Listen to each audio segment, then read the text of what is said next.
what is wrong with you? You're a cold, heartless, unfeeling, selfish human.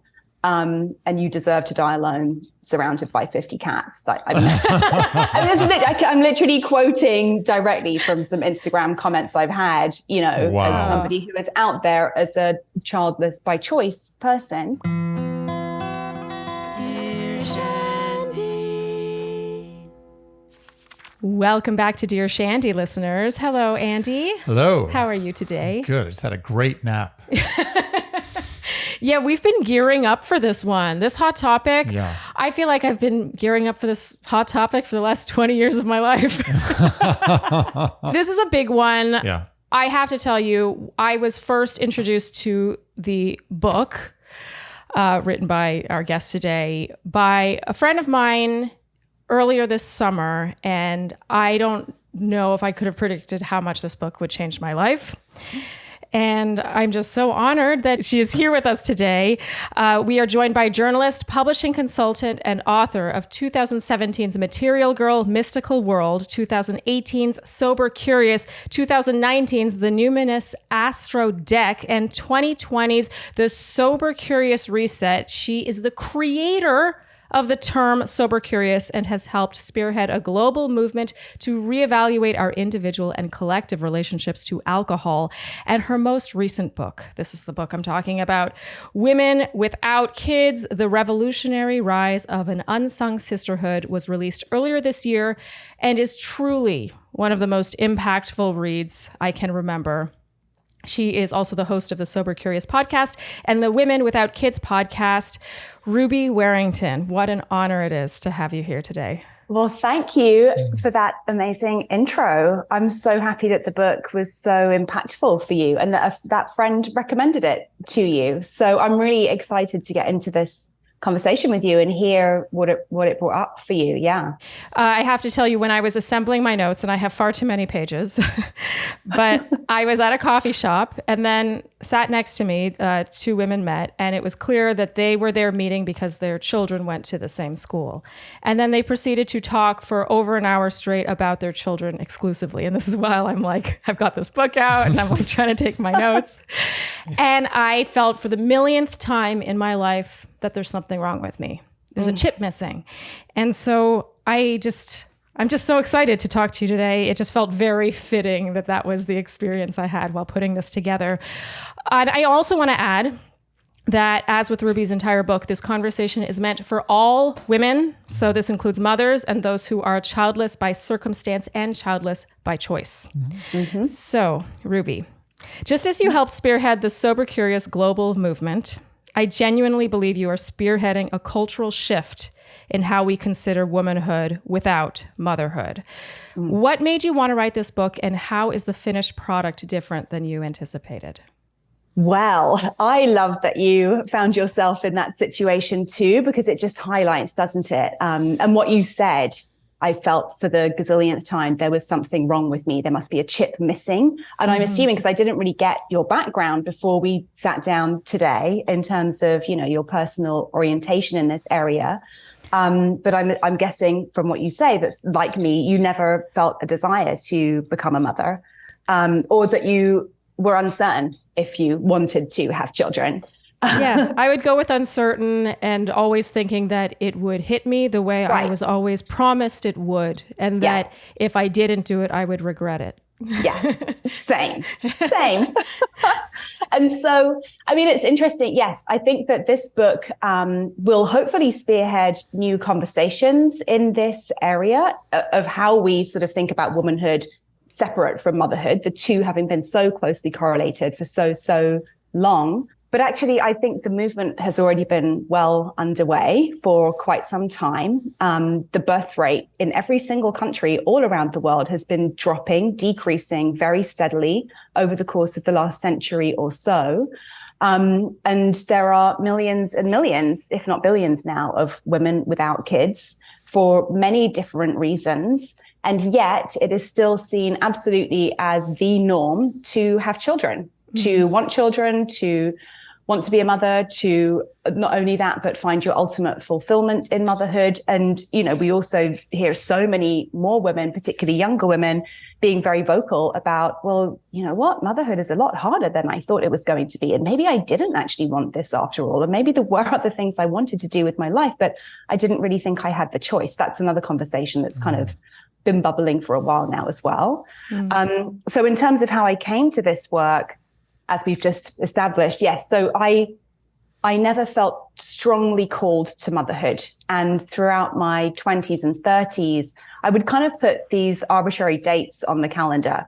When I get married, when I turn 30, when I hit 35, by the time I'm, 39, thinking at one of these points, the switch would be flicked. And all of a sudden I would be overwhelmed with baby fever, just as I had witnessed so many of my friends experience.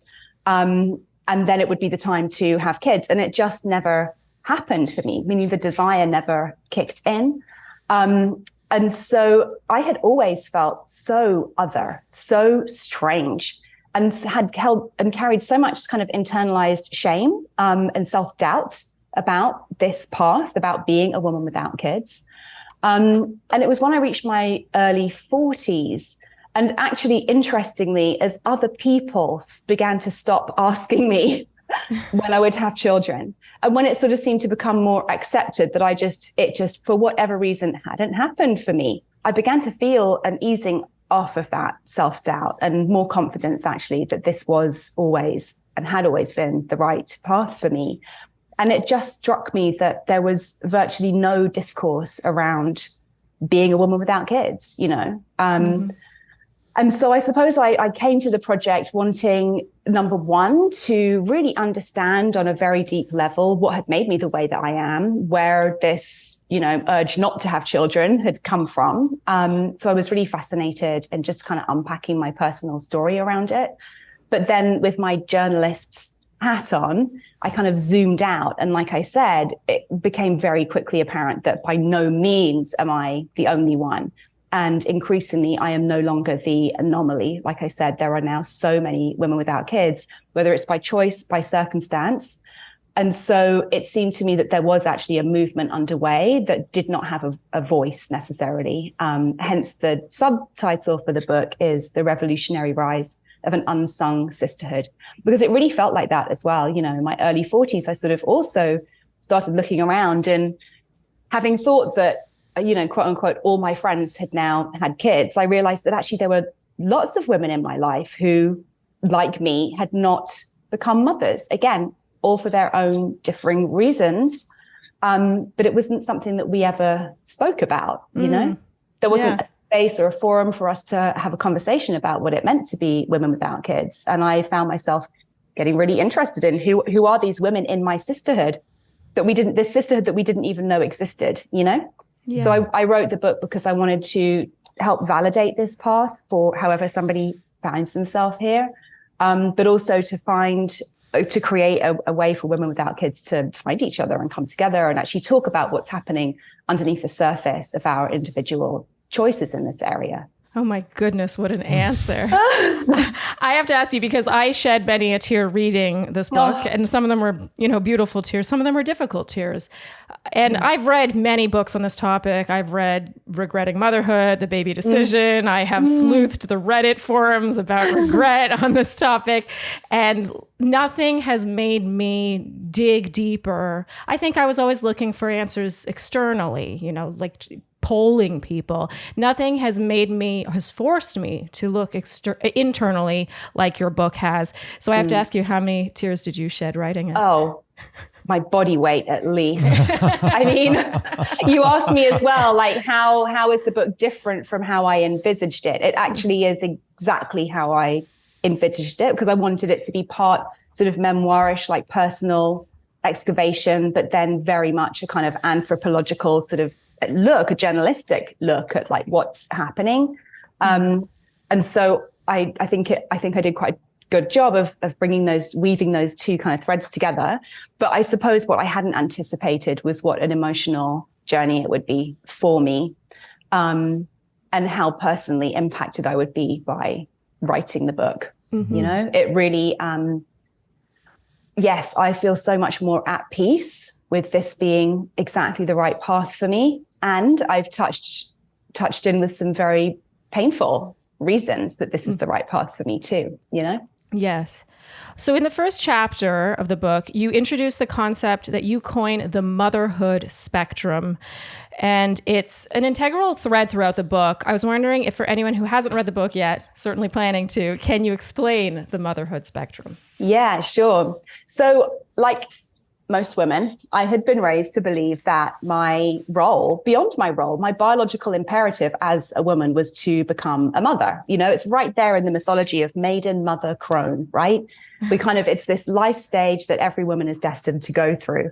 But when, again, I started to kind of examine this objectively and look at all of the factors that sort of play into our feelings about becoming a mother, all of the material factors that might impact our capacity to take on the role of parenthood, it seemed to make much more sense that there would exist a spectrum of both desire and aptitude when it came to embarking on the path of parenthood.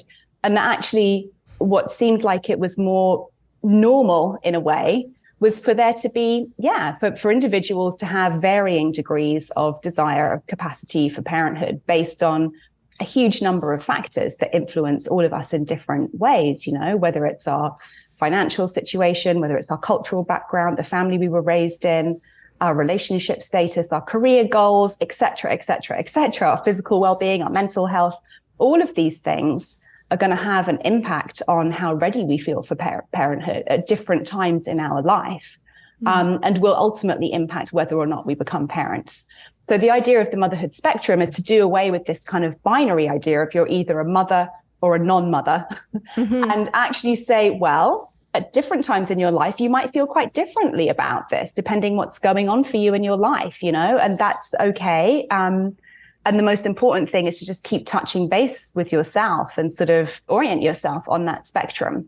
Because I think there are so many, and you touched on one of the biggest ones already, this idea that anyone who doesn't become a parent is destined to regret it. It's such a powerfully emotive kind of concept, this idea horrible. of regretting this one decision. I mean, it's honestly one of the only decisions that you cannot unmake. So the stakes really could not be higher. You could get a tattoo removed. You can't undo that. Right, exactly. The stakes could not be higher. Yeah. Especially when we take into account how heavily biased the gender division is, typically when it comes to the actual kind of hands-on labor and mental labor of child rearing. For any woman, this is really central to how is the rest of my life going to play out. Yeah. So that sort of that niggling, but if you don't do it, you will regret it, is incredibly difficult to override that and sort of stay true to yourself if you truly believe that parenthood is not right for you. But along with that, there are so many other projections, you know, you'll never experience true love until you have a child. You'll never be truly fulfilled. You're letting us down, us being, I don't know, parents, society at large, the economy, you name it. Yeah. There's a huge amount of pressure and a huge amount of external expectation in this realm, which can very easily kind of cloud a person's decision-making and true feelings about the subject. So presenting this idea of the spectrum was really about sort of allowing people to, empowering people to self-determine based on what they know about themselves, the pressures that they're dealing with, the desires they might have for their lives, and then weighing that against this decision rather than going along with this kind of like, oh, well, I guess because everybody says I should and because I might regret it, I should just go for it. I mean, I mean, I've truly had that exact thought before. And I loved how the idea of a spectrum makes it just so much more okay to really waffle, because right. I have envied the women in my life who have either had any clarity whatsoever. Yeah. So whether that be like, I've always known I wanted to be a mother, or the women who are like, I've always known I didn't want to be a mother. It's like, there are so many of us who are on that spectrum somewhere in between. And you can often feel like the fact that you don't have that clarity innately makes you just, I don't know, there's something wrong with you. Okay. Right. So another concept of yours is the mommy binary. Could you touch on the mommy binary's roots and what your hopes are for this term that you've coined? So the mummy binary, there are two sort of versions of this, I suppose. First and foremost, you kind of touched on it with your little anecdote earlier. There's the mothers, and I was going versus mothers versus non-mothers. Any binary kind of almost automatically sort of pits one against the other in a way and positions one as better than the other, right? Good, bad, right, wrong, mums, non-mums.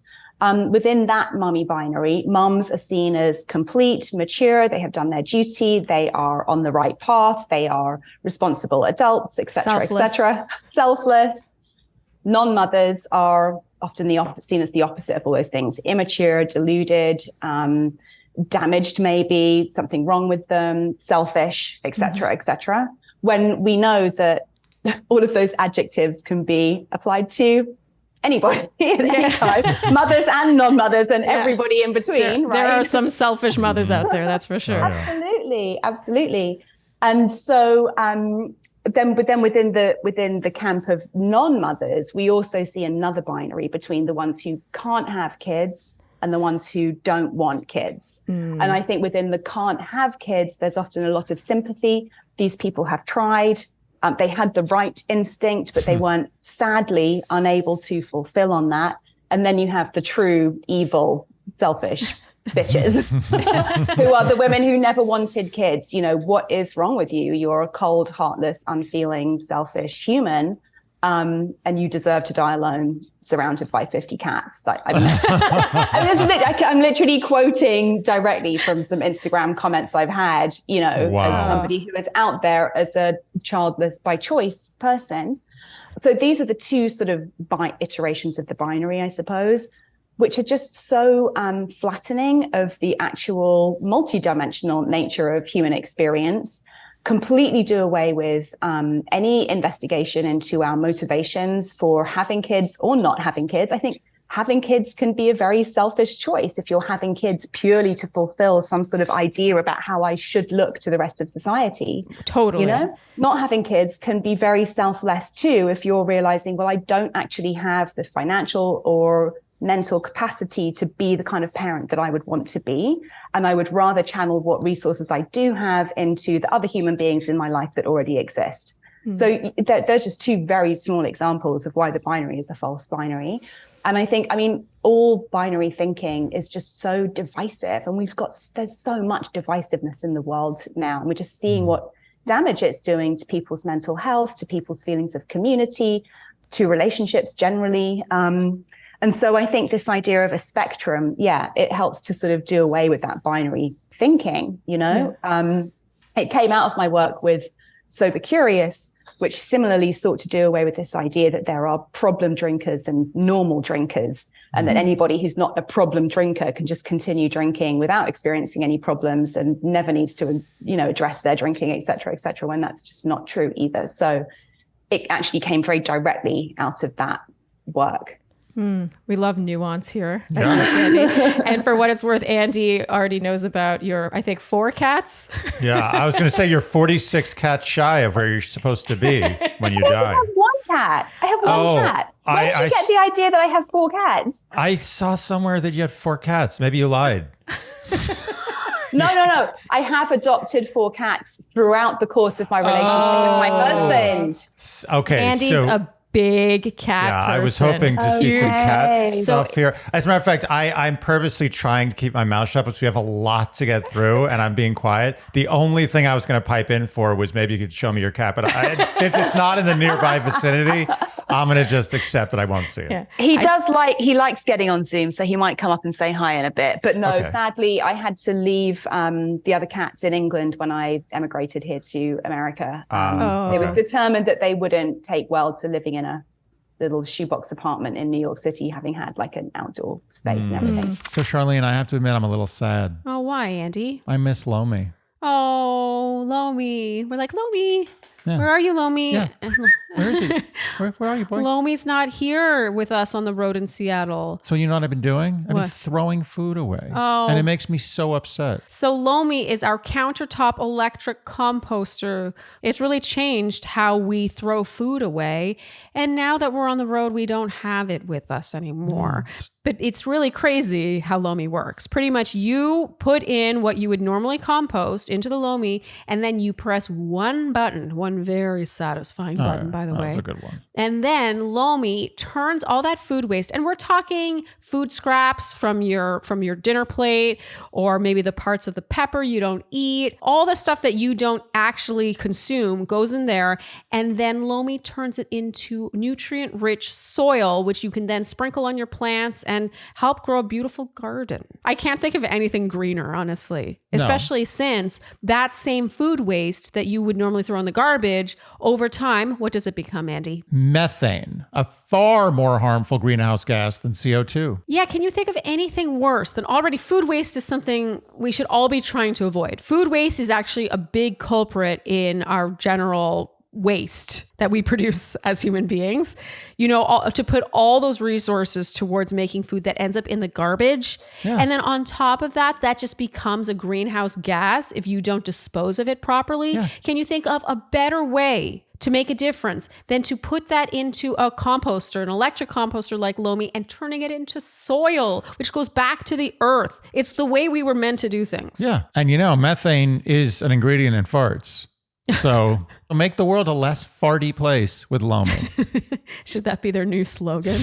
So turn your trash into treasure. Whether you want to start making a positive environmental impact or just grow a beautiful garden, Lomi is perfect for you. Head to Lomi.com/Shandy and use promo code Shandy for $50 off your Lomi. That's $50 off when you go to Lomi.com. That's LOMI.com/Shandy and use promo code Shandy at checkout. Thank you, Lomi, for sponsoring this episode.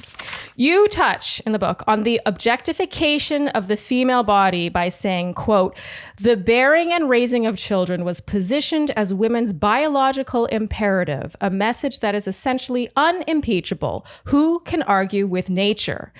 Mothers are," this is all still within the quote, "mothers are natural and valid, and non-mothers are defective, an aberration." So you call this being the source of, quote, "the shame and otherness that any of us here have ever felt about being women without kids." My question for you, Ruby, is what do you say to people who feel it is biological, procreation is an evolutionary drive, and who are we to argue with nature? Well, what I would say... I actually spoke to an evolutionary biologist about this who confirmed my feelings on the subject, which are that there is actually no such thing in human beings as a biological instinct to procreate.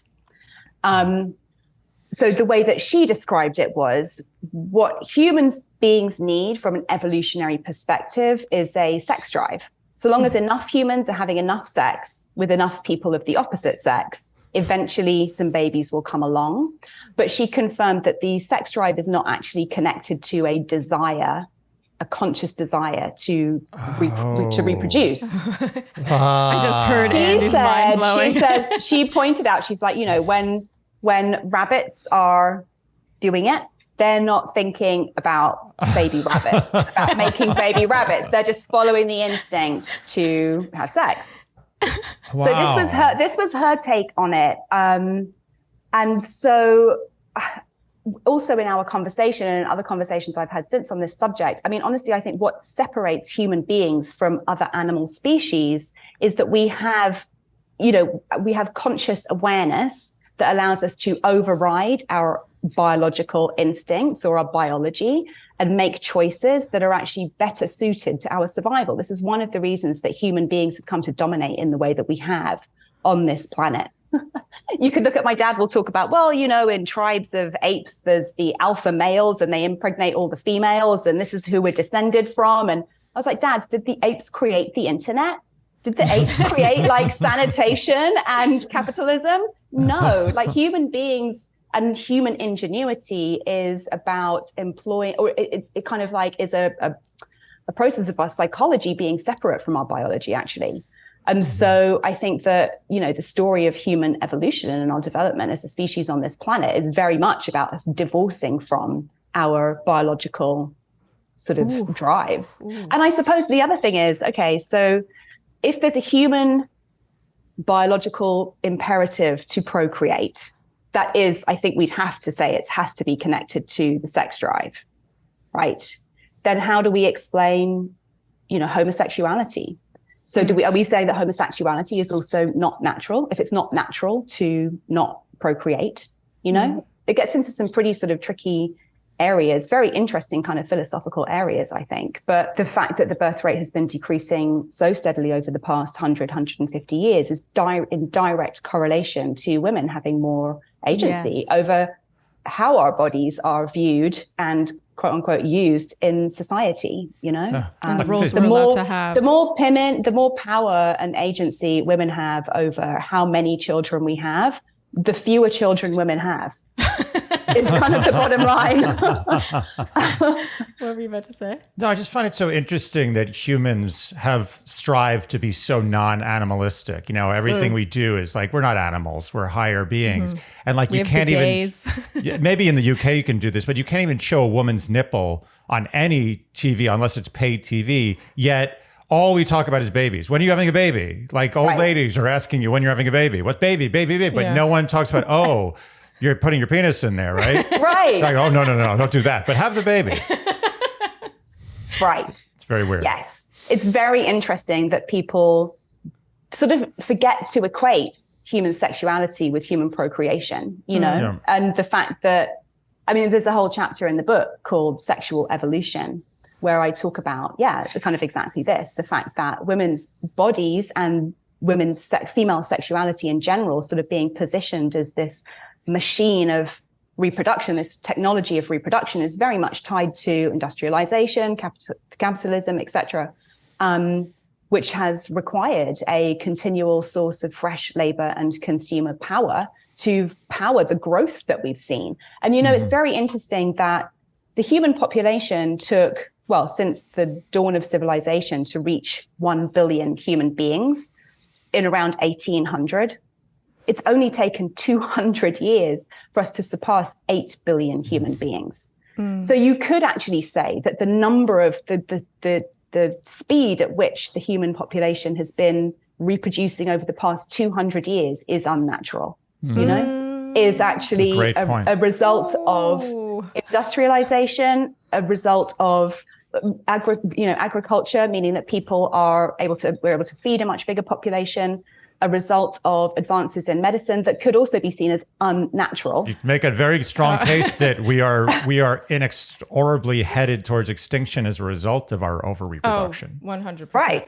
Okay, right. So not anytime soon. The population is set to plateau somewhere around the middle second half of this century, at around 11 billion humans. That's a hell of a lot of humans. So very few parking spots. Very few. Very few. Will we still have cars? If Elon Musk has anything to do with it, we'll have 20 billion people and plenty of cars. Yeah. So you touched on labor just now. And in the book, you say, quote, the capitalist economic system still relies on women's unpaid child rearing labor. And, quote, pronatalism also requires the continued stigmatization of non-mothers, unquote. In researching Women Without Kids, what surprised you the most about the concept of labor of love, which I think we generally have this positive correlation with? Oh, it's a labor of love. Absolutely. Again, that's just one of these sort of very sentimental cliches that we trot out without really thinking about what that means. Ultimately, through reading many sort of feminist scholars from the 1970s onwards, it became very clear, if COVID actually hadn't shone a light on this very clearly, that the labor, meaning the physical and mental day in, day out, unremitting work, hands-on work of raising children is actually integral to the functioning of our economic system and our workforce as it currently stands. And yet none of this work is remunerated. None of it is actually built into the economy, right? It's just expected to be performed because we do it out of love, because these are our children, right?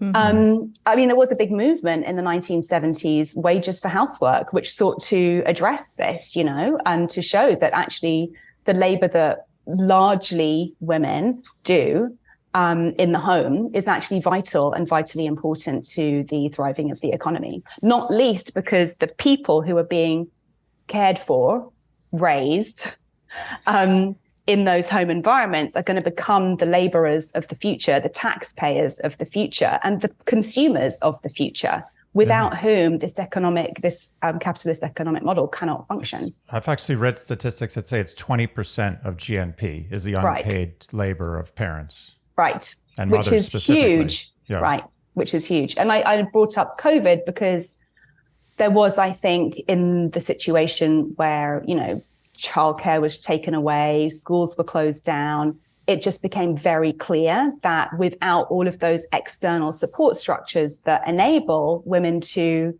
kind of work outside of the home and earn a wage in addition to the work they do in the home, it's virtually impossible for people to do that, It's also, you can see it, you can see it in the policy, how hypocritical it is from our politicians. They're all of these pro-life guys, they're like, you can't abort any child. Doesn't matter what it is, rape, whatever, doesn't matter, incest.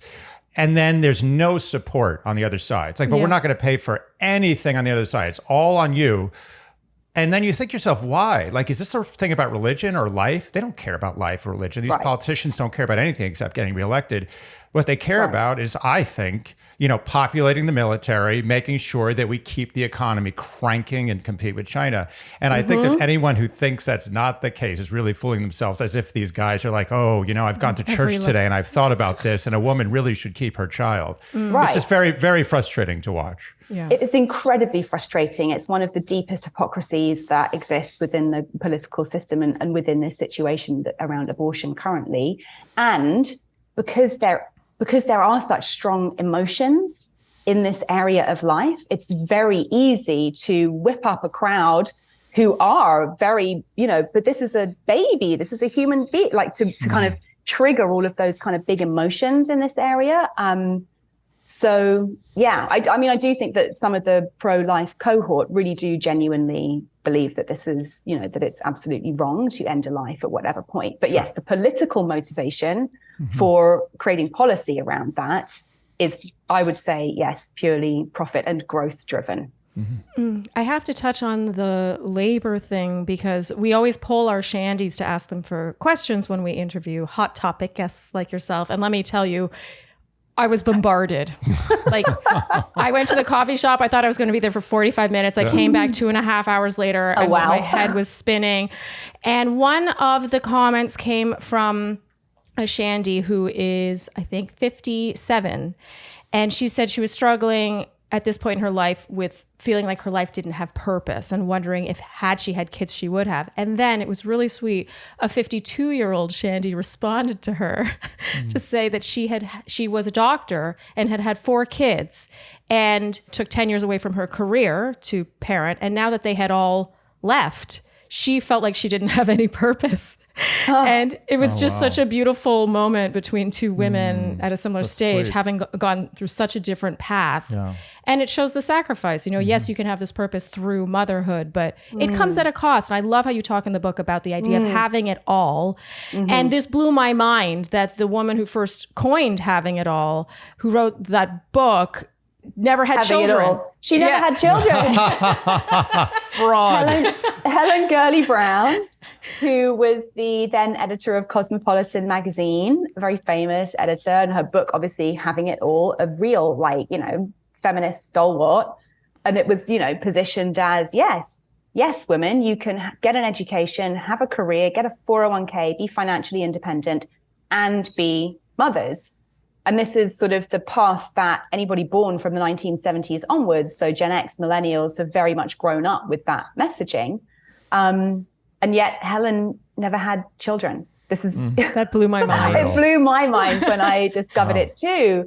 And I don't think she ever necessarily intended for the book to be read that way. But it was sort of just picked up on because actually it suited the incoming more conservative administration in the 1980s to say, yes, okay, feminism, yes, we agree, women should have equal rights to agency over their lives as men. Yes, great. But also, you still want to have kids, don't you? Like, make sure you keep having kids too. And I think that what we've seen as well, like, with the sort of younger cohort now who are talking about, well, just how damn hard it is to be a mother and to have any kind of like a life outside of the home or any sort of time to yourself. And how it's actually really, really virtually impossible to do it all unless you happen to be incredibly well resourced. And there are many ways that resource can show up in a person's life, whether it's financial, whether it's, support from a very equal hands-on co-parent, whether it's support from a larger kind of like connected family community network. Those are all kinds of resources that enable and have always actually enabled women to work outside of the home as well as have raised children. But without those supports in place, it's very, very, very difficult. As you say, all of the responsibility falls on the parent or parents who are directly taking care of the children. Okay, so it's impossible to discuss the making of more humans without discussing the planet and climate change. Yeah. I love how much you talked about this in the book. People always touch on this. The question is it ethical? Some believe it's unethical to bring life into our rapidly changing world. What are your thoughts on parenthood as it relates to our changing climate? This is, certainly among younger people, that question, is it ethical to bring a child into the planet, given not just the actual changes that we're starting to see come about right on schedule, as the scientists have been saying for decades, but given that politicians and corporations are so unwilling to really enact real change in this area, so easy to make policy when it comes to controlling women's bodies, but not so easy when it comes to, how we consume and use fuel, for example, as one example. Yes, this is a big question. I called this cohort childless by climate change. And I think it's very, very real. There are really people who are deeply distraught over this question. And in the book, I make the point that, yes, on the one hand, our planet is a finite size and resource, and we can't just keep adding more and more and more people, expecting the systems that operate, to keep us alive to be able to sustain that level of growth. And on the other hand, coming back to what has helped humans thrive for as long and as prolifically as we have, human ingenuity. If we could direct the lion's share of human ingenuity in the coming decades towards ways to create and consume clean energy that doesn't have the same impact on the planet, then, we can continue to have all the kids we want. And I suppose the overarching point being that it's not necessarily that people are the problem when it comes to climate change. It's the way that we use and consume energy and other resources on the planet. Okay, so I want to circle back a bit to regret, just because regret did come up so much with our Shandies questions. We're going to talk about old age and the promise. And I would argue the threat that the regret of not. Yeah, it is. It feels like a threat. It has felt like a threat more recently to me. In my younger years, I remember thinking, oh, well, by then I won't have to worry about it because it will have hit me that I want them. Right. You interviewed countless women for this book, including older women who never had kids. What did you learn about regret and how they look back on their decision? What I learned is that when it's a conscious choice not to have children, there are never any regrets. I have yet to meet an older woman who chose not to have children and who regretted that choice. So that was very comforting. I have met women who've been perhaps on the fence and didn't prioritize it, having moments of, oof, things could have gone differently. Perhaps like your, 57-year-old sort of thinking, wait, maybe there is something that's maybe missing here. So I don't think it would be right to kind of come on here and say, no, you won't regret it, because chances are you might, but there are many things that we might regret in life.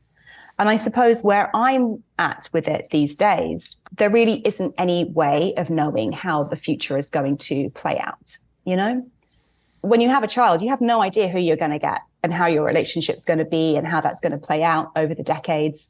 You know, I read a statistic that 1 in 4 American adults are estranged from their families of origin. Wow. So there's no guarantee that you're going to have this warm, cozy, loving relationship with your kids.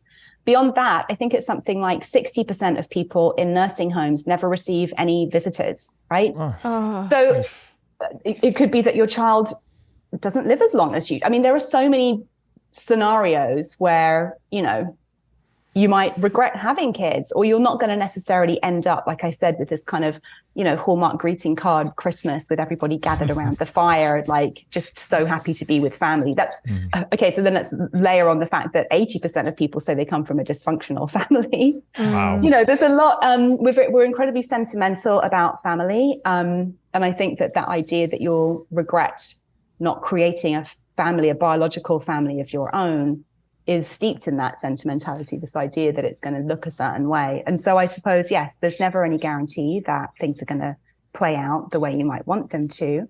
And with that in mind, I am more interested in looking at, well, what will I regret if I don't do this year? What will I regret if I don't do this week? What conversation will I regret not having with my mother before she passes? You know, like really focusing on living my life with as much authenticity and courage as I can now, today, and trusting that, as we know, you know, doors open and close unexpectedly in our lives all the time. The more present we can be, the more conscious we can be of the choices we're making today, the less likely we are to wind up 20 years down the line thinking, I wish this, I wish that, you know? So, and I also, I think that especially given that this is quite a new conversation and that women without kids have been traditionally very ostracized and very much the only ones, the outsiders, I think that a degree of loneliness or maybe a slight feeling of emptiness could come from just not really having any community or feeling that you've got community as somebody who doesn't have children. And so I think the more spaces and places we can provide for people without kids to come together, build lives together, do cool stuff together, the less we're likely to feel that kind of that sense of something lacking or missing as we age. This is maybe a bit utopian, but these are all new things to be thinking about and I'm excited to see unfold, you know. There was you quoted, I forget her name, the author of Regretting Motherhood, Orna Donut. She does talk about regret and how it's used sort of as a threatening tool. But, it was another book I read too, actually. I read in The Baby Decision that you will regret either choice. And there's a freedom in that. Like there, you will have moments of regretting either way. And to quote, I think you had quoted Orna Donath in Regretting Motherhood on the idea that we have this internalized vision of motherhood. It's been fed to us since we were born of how that will give you that purpose. Your life will have meaning, that image of a baby coming into your life and giving you meaning. And so you can't help but correlate motherhood with that, even though that might not ring true for you, but you still feel the lack of that by not exploring it. Yes. So let's talk. And I think it's interesting as well, just to touch on that. Some people say, oh, I don't like the term childless because it just says that there's something lacking. But then child-free is about, you know, there's something that you don't have as well. I don't like being defined by the thing that I don't have, you know. And part of me sort of wants to say, well, when you don't have a child, you don't have a child. Like there is something that you don't have. And and it comes back to this idea that, you know, a full life is a life where we have it all and we experience it all. But actually, I think that a life that is replete and a life that fits us is really about determining what is for me and what is not for me, and being okay with not having everything, not experiencing everything, you know, and being okay with the fact that, yes, I might not have those experiences and they might be wonderful experiences, but I'm okay with it. Acceptance. In the book you called Acceptance, the one thing that can make us somewhat impervious to regret. And you said, quote, the oft-cited notion that women without kids will regret not becoming parents, delivering the ultimate in existential FOMO. Whoa. A lot of your book is so quotable. Well, Andy, we are on the road. We're in Seattle. We are in a rental apartment right now. And you know what we miss when we crawl into bed every night? And you know, the sheets here are fine. But Fine is not what Cozy Earth is. Yes. Cozy Earth is fine. Yeah, we are missing our Cozy Earth sheets, which are made from viscose from bamboo. They're so silky soft. They're cooling, yet they still keep you warm. They really hit all the marks, and I feel the difference. I don't know. I guess I've gotten spoiled. I don't just feel the difference. I sleep better at home because of those sheets. 100%. When we got those sheets, there's just no friction. No. You know how sometimes with sheets you're like, oh, I feel that. With Cozy, it's like velvety smooth. And your pants, you're wearing your Cozy Earth pants right now, lounge pants. It's a joke to think I would leave home without these. So viscose from bamboo. Can we talk about bamboo for a second and how unbelievable a material it is? First of all, it's more sustainable than cotton. And being responsibly sourced allows you to have more mental comfort while you have physical comfort. Oh, it's true. I want to feel good. You know, it's a lot of fabric in bed sheets. Can you imagine if everyone's bed sheets in this world are not responsibly sourced? Yeah, and then you throw away a lot of bed sheets. Yes. You know what bed sheets you don't throw away a lot of? Cozy Earth, because they're so durable. It's unbelievable how durable they are. You can wash and repeat. They never tear. There is no pilling. And we can never forget about Oprah. Cozy Earth has been on Oprah's favorite things list for 5 straight years. She will not stop recommending Cozy Earth. It's true. She's as obsessed with Cozy Earth as we are. And different products have been on that list. Everything from the sheet set to the pajama set to the towel bundle. She loves Cozy Earth. And Oprah can afford way crazier priced things than this. So our listeners, the Shandies, can save up to 40% on Cozy Earth today. Go to CozyEarth.com and enter promo code Shandy at checkout to save up to 40% off. Try them for 100 nights. And if you don't feel the difference, send them back for a full refund. Again, that's CozyEarth.com, promo code Shandy, CozyEarth.com. Okay, so we have to talk about purpose then. Perfect segue. The 57-year-old Shandy who commented, what would you tell a woman who feels she's lacking purpose in her life and wonders if children might have been that or could be that? What would you tell them? Well, there's a concept I discuss in the book called generativity, which I think is very much tied to the idea of purpose. And in particular, so this is one of Erik Erikson, was a psychologist working in the 1950s and 1960s. He came up with these sort of 7 stages of human development. And I think it's either the 5th or the 6th stage is generativity. And this is the stage that's kind of, later midlife, sort of mid 40s through 60s. And generativity is often in women associated with parenting, and men as well. But the idea is that the generative phase of life is where you really start to question, how does my life count? What can I do with my life to make it count? Will I look back thinking that I mattered? I think that's very connected to purpose. But what was interesting is that even in the 1950s, Erikson didn't actually equate it with parenting. He didn't say that you have to be a parent to experience or enact your own sort of versions of generativity. And researchers since then have really expanded the definition to kind of talk about all different sorts of ways that people can enact generativity in their lives. A simple way to think that I like to think about it is, it sounds like generous activity. So anything that you're doing in your life or any choices that you're making that are in some way, and it might not be like a direct kind of hands-on way, but that are in some way having a positive impact on the lives of others, like doing this podcast, for example, could be considered an act of generativity. So for anybody who's feeling a bit lost or, sort of what's the point, or does my life really matter? Really starting to think about, or just noticing ways that you can, perform actions, put ideas out, whatever it might be that is in some way going to have a positive impact on the other people in the world, and not least on the next generations coming through, can be a way to connect back to the idea of purpose, I think. There's a term that I came across, cultural parents, which I really like.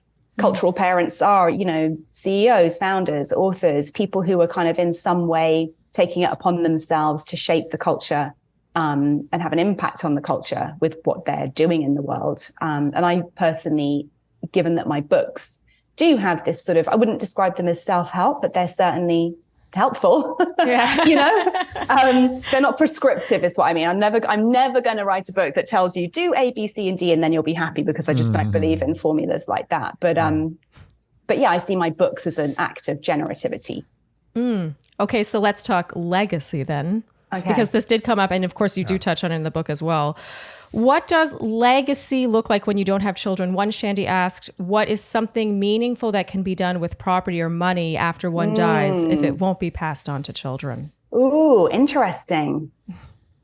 Well, we have the best listeners. The final chapter is called An Other Legacy, and it asks these sorts of questions. I do have nephews and nieces who will be the beneficiaries of whatever I have to leave behind materially at the end of life.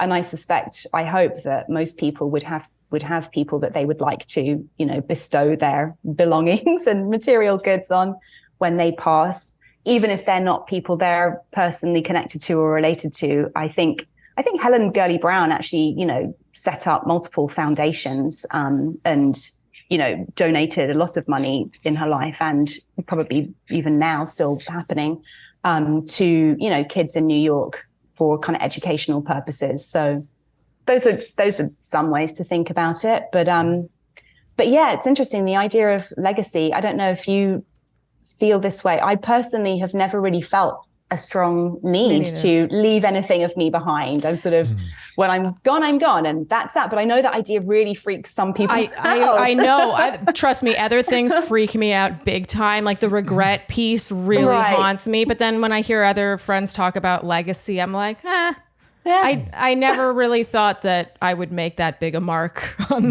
this planet, and I'm just too insignificant. But yeah, it really does seem, it did come up a lot. It came up more than I expected, actually. Okay, so let's talk then, for kind of a sidestep here.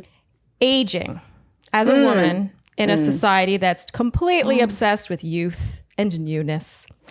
You say, quote, Western society has no place for old women. End quote. This places additional pressure on women to have kids as a way to valorize their mothers, the archetype of grandmother being the only valid and respectable embodiment of wise woman energy.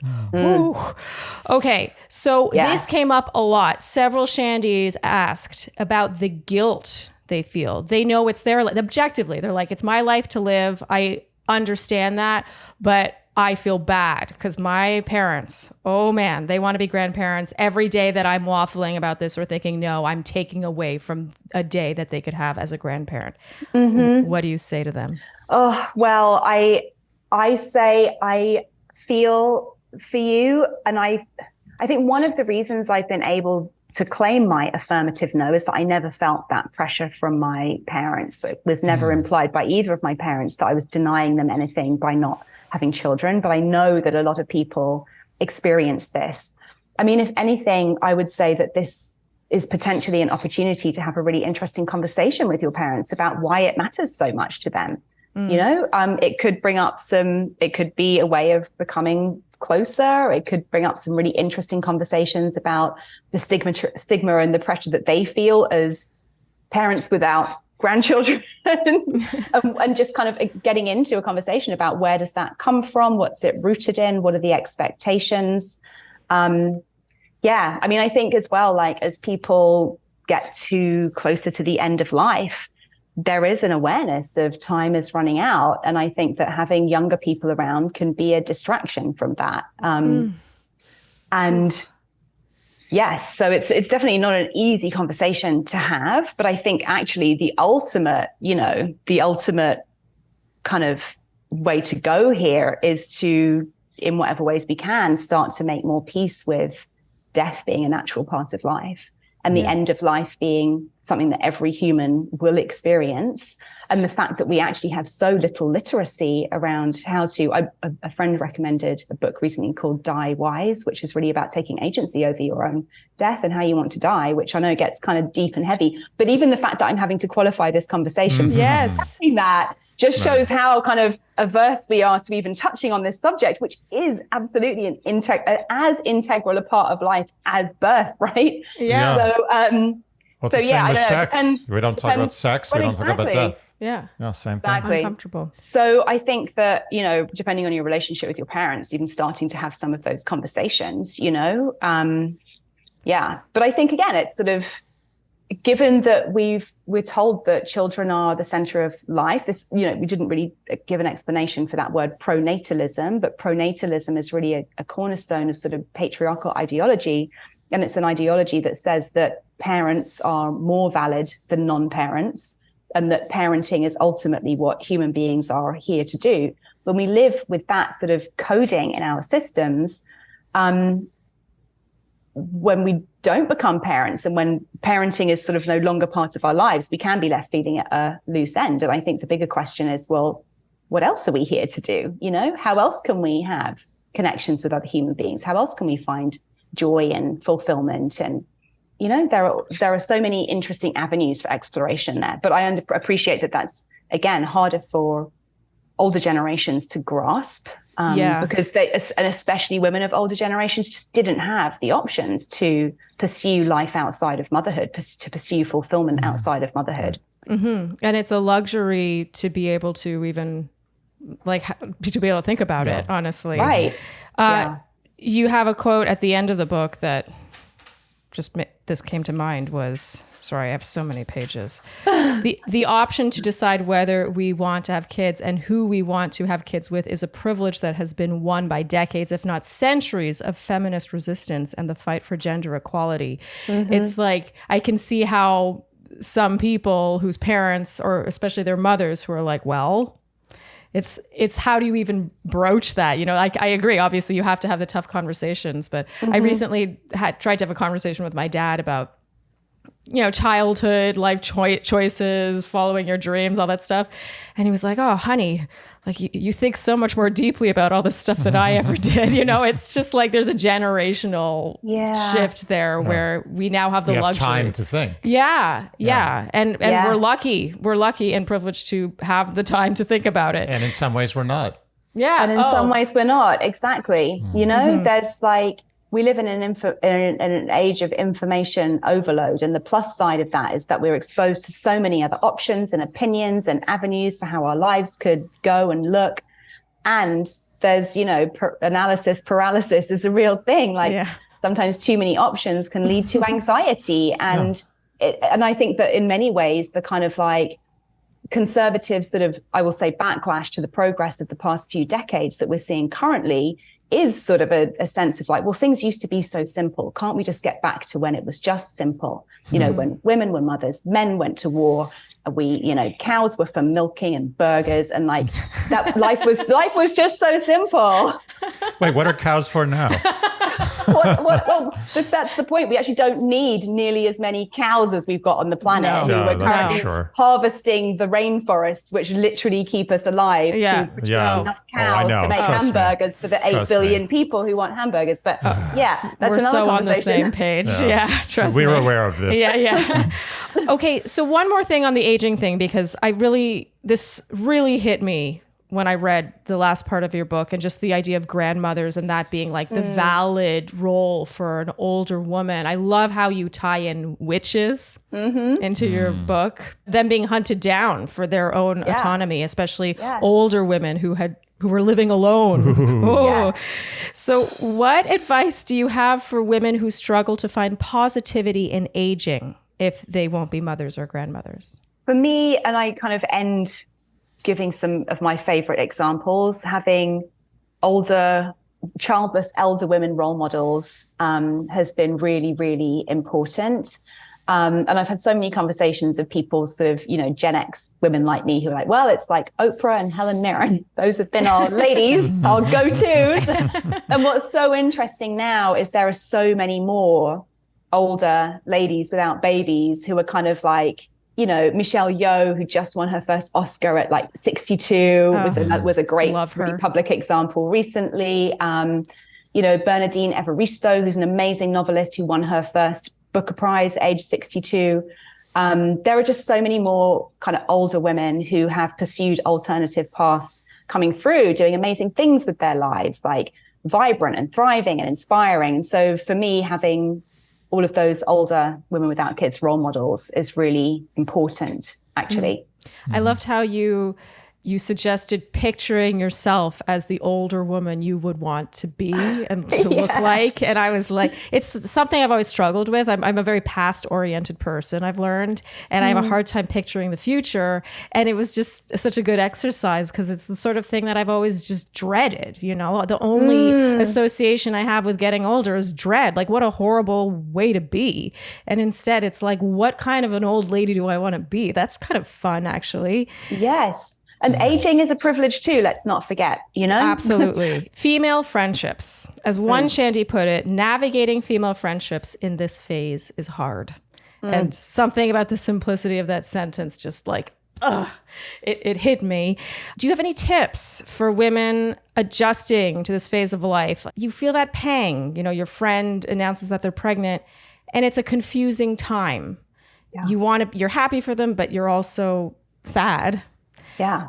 Do you have tips for navigating this chapter? This is actually the cover story of New York Magazine this week. It's sitting over there on the counter. I plan to read it the weekend. But it's like, can our friendship survive when one of us has kids is kind of the crux of it. And you know what's been so interesting? I'd give some space to this in the book in chapter 6, Found Family. But when across the events that I've done, the retreats that I've led, since the book came out, this seems to be the kind of the number one pain point, actually, across the gamut of the motherhood spectrum, like regardless of why somebody has children, just this feeling of being ostracized in some cases, left out, certainly left behind, feeling the friendship kind of just change and be steadily eroded as your life paths diverge and go in very different directions. It is very, very painful. So again, I think the number one, very important, is to find your community of women without kids. You know, there are so many places where these groups are kind of starting together. I will be having another in-person retreat in March next year, which should be a really great experience. But there are meetup groups, Facebook groups, all sorts of places now, Instagram pages where people are finding each other and finding ways to connect with other women without kids. Because I think actually just accepting the reality, yes, our lives are going to look very differently now, which means that our friendship is going to look different. It doesn't necessarily mean that the friendship has to end, though, which is why I'm intrigued to read this article, because my experience actually has been with the friends who are what I would call my sister friends, like the real, true, deep connections. The connection is still there. The actual day-to-day reality of our relationships looks quite different. Like we just don't spend as much time together and do the same things together. But the feeling tone of the friendship has stayed true. And I think it's just about accepting that while a friendship might not always look the same on the surface, like if the connection and the love is there, it will endure whatever happens, you know. And one thing I've really noticed as well, and that became very clear in the research of the book, and reflecting on my friendships, I've been able to see that this is true. You know, we started off the conversation. You invited mothers to listen to this. This is for women with kids too, right? And the book definitely does speak to women who have children who actually want to stay connected to the women they are without their kids, and for their role as mother, not to sort of like subsume their whole identity. And what I've noticed is that with my mum friends, they never invite their kids to hang out with us. It will often be like, let's go and do this thing without my kids. Like one friend, I've never actually met her child. Her child's like 12 now. I've never actually met her child. And rather than feeling like, oh, maybe she doesn't want me to, I'm like, no, she wants to have a friend who she can hang out with and not talk about her child. For it not to revolve around, you know, her role as a mother, where she actually gets to touch base with the woman she still is, the woman she always was before she had her children. So yeah, I think that is actually a really important role in the lives of mothers. And even having, although it can be challenging, having some of these conversations again, when a friend announces she's pregnant, what role would you like me to play in your life as a woman without kids? I really value our friendship. I really hope we can stay connected. Maybe we can find ways to kind of have some us time, and just also appreciating that in the first few years, that's probably going to be really challenging. Yeah. So yeah, I've also definitely heard other people talk about how, in the early years, I didn't really see them. I felt very left out. But then once the kids were sort of 10, 11, getting a bit more independent, they kind of came back around. So if you can just kind of wait out that initial period, like I said, if it's a genuine connection, it's a bit like, again, it's another similarity with quitting drinking. People think if I quit drinking, does that mean I'm going to lose all my friends? Because what do we do together? We drink together. Well, yeah, guess what? If the friendship was only about going out drinking together, then it probably won't survive you quitting drinking. Or likewise, if it's only about going out drinking together, it probably won't survive one of you having a child, right? Right. Because they're probably going to be doing a lot less going out drinking. But if it's a genuine connection, it will stand the test of time. All right. I have 2 questions left. One is the one I wanted to close with, and one is my selfish question. It's like my question. Ask them both. Ask them both. It's all good. Okay, so I'll ask my selfish one because the other one is a much better one to end on. Okay. Ruby I was going to say, has anyone made the corny joke that you're a gem? Because you truly are. What? Nothing to do with your name. No. What? That's I crazy. don't think I've heard that. Wow. They're saying it behind your back. Okay. I'm gonna gloat. Now you ask your question. Okay, so this is my selfish question. They say you shouldn't make decisions based on fear. But what if your fear of motherhood matches your fear of regretting non-motherhood? Ooh. I know. That's why I didn't want to end on this. Yeah. Why do they say you shouldn't make decisions based on fear? I mean, it depends. If your fears are based in, research and, a material reality, then why not make a decision based on fear? If I'm afraid that, my income is not going to allow me to, support a child and myself without, living check to check, that would be a valid reason not to have a child, I think. Okay. I skew anxious. Same. And actually that's another reason I haven't had children, because from what I've observed, having children often looks like, a series of small catastrophes that kind of need tending to, and knowing that I have actually a very low capacity for stress and I get really quite easily spun out and into anxious states. That's been a valid reason, I think, for me to question whether motherhood, given that I don't have a close support network of family and community and friends, and I don't have, a private income or a husband who necessarily is, going to be equipped to support. These are real concerns. They're real fears. And I think they're valid reasons for me to have questioned whether I wanted to be a mother. Sure. Okay. And also my fear of childbirth. I've been petrified of the idea of childbirth ever since I learned what it entails. Valid. So, yeah. That's funny you say that, Andy. We've talked about this, ad nauseum. But Andy's thing is worry. He's like, I already worry about so many things. The idea of worrying that much. Well, yeah, everyone always says you're never going to experience the love you have with a child, and I believe that to some degree. But you're also never going to experience the worry you have with a child. So it's 6 to 1, half dozen another. Yeah, it's a trade-off. It's very true. Okay, final question. Over the years of Dear Shandy, we're exactly 3 years old today. Not today, but in general. Okay. Especially since this will come out in a few weeks. Yeah, we're in our 4th year. Yeah, we're just over 3 years old when this comes out. A recurring theme has been the grief of the path not traveled. Even if the majority of the times the feelings are confidence in being child-free, that feeling can haunt us. What would you tell people who struggle with this grief? Sadly, literally, grief is part of being human.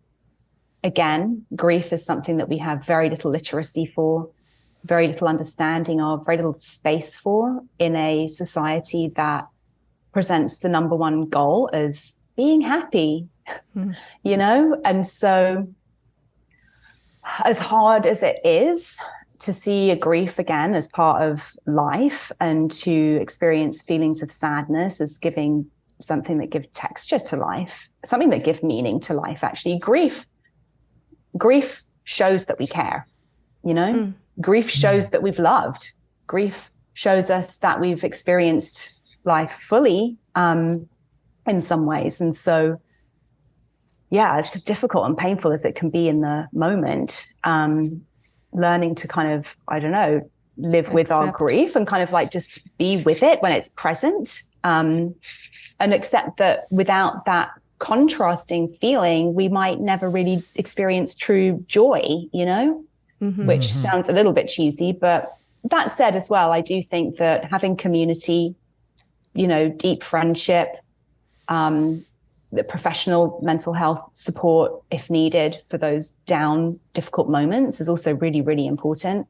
And I think as well, this is one reason I've always sort of shied away in a way from being like embracing this sort of like defiantly child-free, because I'm like, actually, my choice not to have children is in many ways rooted in a lot of pain that's been kind of passed down my lineage, that's in my life, that's part of my family background. And yes, I made a conscious, positive choice not to have a child. And it's been a painful choice in some ways. And telling me that as a child-free person, it should all be about celebrating the freedoms that I have. It just feels like it kind of cancels out the painful parts of this choice as well, the painful parts of this positive choice. Right. So, yeah, I think grieving is part of what makes us human. So, yeah. And accepting that. Accepting it. Necessary. Yeah. Ruby Warrington, thank you so very much for joining us today. I am fangirling. I was talking to a friend the other day about how I don't really fangirl. It takes a lot for me to be excited to meet someone like this, but your book, man, I was just like, I have to meet her. I have to just have time with her. And I'm just so, so happy that you had the time to join us today. Well, it's been great. Thanks for a great conversation. Some really good questions. So yeah, Shandies I really enjoyed it. Thank you so much. Thanks. Bye-bye. Bye. Oh, man. Oh, wow, that was chock full. Chock full. Sometimes I'm annoyed that time exists. I'm annoyed that time exists a lot. But when we have these and people have places to be and workshops to lead. I know. Well, I think we stuffed in a lot. I think we got a lot. This was chock full, but really we covered about half of my questions. But I will say I did get a glimpse of the cat, and I would like to proudly say that I controlled myself.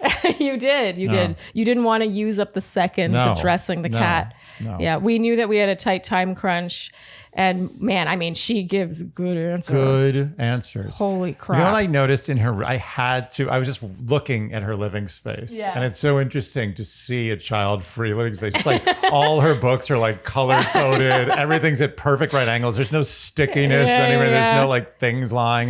And it's like, you know, that's a reflection of what she wants. Yeah. Whether that's good or bad. It's just interesting. Like, this is the choice she made. Control over her universe.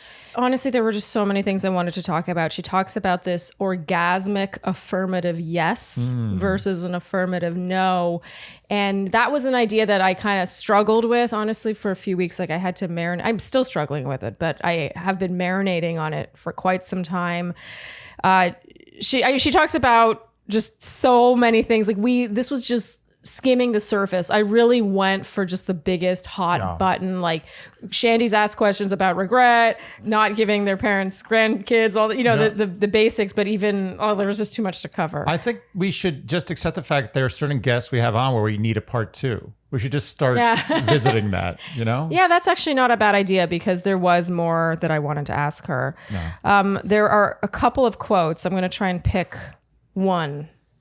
I don't know if it's going to end at one, but when she talked about the friendships, I didn't want to use up the time by reading the quote while we had her on, but I have to read this because it really struck me. And when she said that this actually has been kind of like the biggest topic, that I was actually kind of surprised by that. Mm-hmm. I don't know if I would have expected that. I think living in New York City, a lot of my friends have not had kids. A lot of my friends who have had kids have gone to other states or were already in other states. But great quote.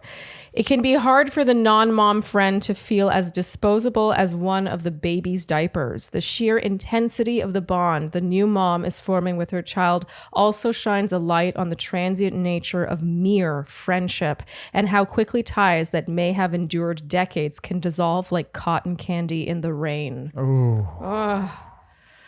I know. I know. Huh.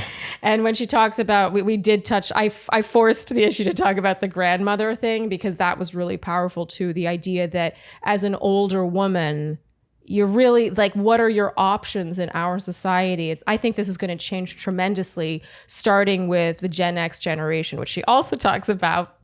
But, you know, this first generation that's like, what do you want to do? Sure, yeah. What do you want to be? Right. Do what makes you happy. Yeah, that feels good. And it turns out a lot of what makes people happy is maybe not having kids. Isn't that interesting? Imagine that. So she's quoting Gillian Ragsdale when she says this. Once you have to make rules about something in society, it's a clue that the thing you're trying to stop is natural. All these cultural rules that say women should be married, should have children, you wouldn't need that pressure if women weren't likely to make other choices if they had the freedom. Wow. I know. I know this topic is just, I was so nervous about coming into this one because I wanted to do it justice. You know, we'll have these major topics, these amazing guests, and I always want to do it justice, but not everyone is going to like carry the same weight to me personally. Mm-hmm. Yeah. And this is one of those ones. And yeah, it was just really cool having her on. I was fangirling the whole time. Do you have anything you want to add? No, I just think it was really interesting when she was talking about fear. Mm-hmm. You know, like you can sometimes listen to your fears. Yeah. It makes sense. It's like, you know, there are certain fears you should just face, you know, but like I have a fear of heights. Doesn't mean I should jump off a building. Doesn't mean I need to skydive. That's very Bachelor. It's like, oh, you have a fear of heights. We're going to make you bungee jump and then you'll overcome your fear and you'll bond over it and whatever. Right. But yeah, maybe you don't need to overcome the fear. Your whole life is kind of guided by a lot of fears, you know? Mm-hmm. I mean, for better or worse, you are where you are because a lot of fear prevented you from doing certain things, which may have led you in better places, but could have very easily led you in worse places. Yeah. So I found it interesting that she was just like, fear is okay. Yeah, it was a very raw answer to that. Yeah. I don't know what I was expecting. I mean, it was practically an impossible question to answer. It was, I was like, selfishly, answer this impossible to answer question. But she definitely gave me food for thought. And her answer got me thinking, you know, the fear of something versus the fear of regretting something and how that ties into her orgasmic affirmative yes, which will make sense when you read the book, I promise. But when I look back on my own life, when I decided to become a singer, I made the decision to become a singer because I was afraid of regretting not having made the decision to become a singer. Your first decision based on regret. Based on potential regret. Yeah, a fear of regret. And what I've learned, and this is not to say that I hate singing, it's not that at all. It's just I have a really complicated relationship with what I do. And given what I do, it's often assumed that I love it and I chose it with an affirmative yes. And so I think it's interesting that core decision, which really shaped so much of my life, didn't come from that place. Yeah. That orgasmic yes. And for me, a lot of this past year for me has been trying to get in touch with what that looks like and realizing that it's not so, it's actually a scary realization to realize that you don't know what you want and trying to figure that out is both terrifying and thrilling. And also making decisions that are absolutely permanent has to be treated slightly differently than making decisions on whether you want to take a pottery class or, you know, pursue photography. Yeah. So it's not something that you can take lightly if you are on the fence. Yeah. The permanence of it, I think, is not lost on any Shandies watching or listening to this right now. No. It was reflected in all of the questions asked. And Shandies, I'm just so touched by the questions. I mean, they were so wonderful and thoughtful. And I just felt like, even though they weren't directed at me, I'm just sort of like the vessel. I felt so seen by them. You know, you feel less alone. Absolutely. And I think that's the overriding takeaway of her book is, you know, she talks about the unsung sisterhood, the sense of community that we should be building. I think this is just the beginning. Yeah. And I think that's the perfect place to wrap this one. Is. Unless you have something else you want to add. Well, you know, I was thinking about the fear again, but sorry. You're like, I'm not done with fear. Yeah, I would like to talk about fear for another hour. But when I look back at my life, and I do let fear get in the way of a lot of my decisions, but all the decisions I've made to like overcoming my fear have all been the wrong decisions for me. Oh, interesting. All of them, every single one. And I am grateful for them. Because they made me who I am today, and I'm so happy I made those decisions. Yeah. However, every single one of those decisions was reversible, was undoable. Yeah. So again, just that fear, making decisions based on fear sometimes is okay, really resonates with me, because you cannot send the baby back to the store. And there's a lot of mixed messages that were given. You know, you were told that it's never the right time. Right. And that's used really to sort of encourage people to sort of take the plunge and just, you know, it's a leap of faith, that kind of thing. But then there's a really strong argument to be made that, like, if you're on the fence, like, when in doubt, you don't have to do it. You don't have to do it. And, you know, it's interesting because when I think about today, and Gen X in particular, my generation, there's so much choice. There's so much choice. There's so many things to do. I always think back, if I was me, Andy, was born in 1930, okay, I would 100% guaranteed have at least 2 kids right now. At least. And I would have never thought about it. No. I would have never said, like, oh, should I have kids? Should I not? I would just be like, got to go to the work, got to make the money, got to get home, provide for family. Like, I wouldn't have choice. I would start a podcast. Like, let's see, should I, 1935 Andy, start a podcast or have a kid? So true. So, you know, you have to appreciate the situation we're in as humans now. It's not the same as it used to be. And I feel like the rules sort of, I'm not saying they apply, but they're asserted to apply the way they once did. Sure. Yeah. You know, it's if we're never changing. Yeah. Like we're always the same animal, yet we deny that we're that animal all the time, more and more. I love every how day. you touched on how, like, you can't see a female nipple and it's like, oh, no sex, no penetration. God forbid. Yeah, God forbid. Yeah. But everybody asks, are you having a baby? Yeah. Like, I am having a baby, but I'm not having sex. What do you think about that? Like, good. Yeah, it's so interesting. I wonder how other countries feel when they observe that. I think they all have their own version of that, actually. Everyone. Look, we're all, part of being human is denying that we're a living organism.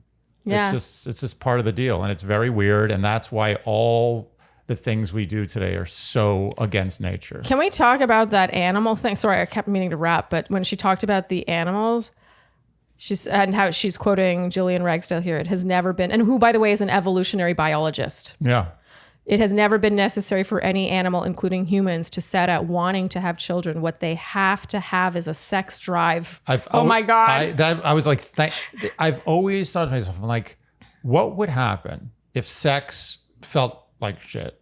What if it felt like, you know, you're like just like rubbing your arm or something? Like a vigorous arm rubbing. Yeah, and you're not scratching an itch. No, wait, just itching red. a scratch, scratching an itch. You're slowly getting red, like you're reddening your skin. Like, if that's what sex was, how many we would have never existed? We would have never been a species. Interesting. Would anyone just be like spontaneous, like, I want to have kids? I feel like we would exist. It's just that we would certainly not have the numbers we have today.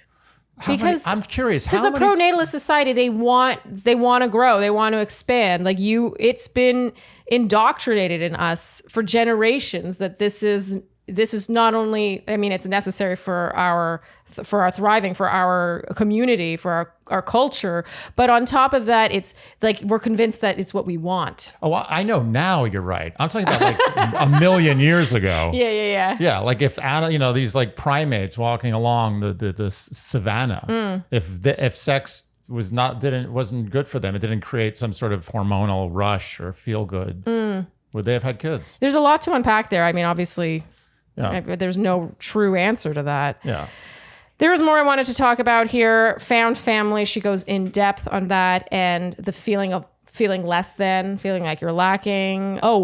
Emotional inheritance. There's just so much.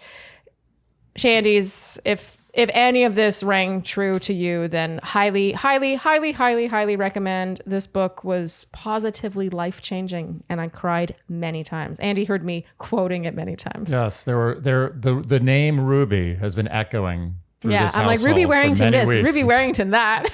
As I go to sleep and when I wake up every day. And, I would also like to add, in case people think we're biased, this book did not sway you in one direction. It just made you think about it in a better way. If I had to choose one direction in which I think it swayed me, like if I'm not allowed to say 50-50, I would say it swayed me slightly in the direction opposite of what people are probably thinking. Yeah.